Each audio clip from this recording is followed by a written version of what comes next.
The problem with starting a business with limited resources. The problem with starting a business from limited financial resources is that there is a limit to the kind of businesses that one would be able to start. For example, it would be difficult to start a manufacturing company on limited resources. A person would need to be able to either buy or lease a place to house inventory, manufacture product, and utilize a specific means of distribution.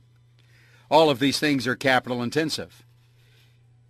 It has been a long-established fact that small business owners don't easily find financial resources in order to start their business or enterprise. Routinely, an entrepreneur would have to borrow the equity from their personal residence, using their personal savings, and rely on funds from friends and associates in order to get capital to finance their business at the beginning. Often, even with these resources, they find their funding sources insufficient. Investors as a source of capital. One avenue available to small business owners in the startup phase is to have direct investors. The upside to having an investor at the start of the business is that their capital can be used to purchase much-needed equipment and production resources. The downside to the investment model is that the owner retains less control over the company and its decisions. In many cases, this is a deal breaker. Entrepreneurs typically strike out on their own due to their desire to be independent and to enter the market, using their intuition and not the guidance of others. By inviting an investor, they are constrained to those things that will benefit this financial partner. It is for that reason that many times the cons outweigh the pros for small businesses starting up their enterprise with investor financing. Corporate sponsorship is insufficient as a form of capital for the long term.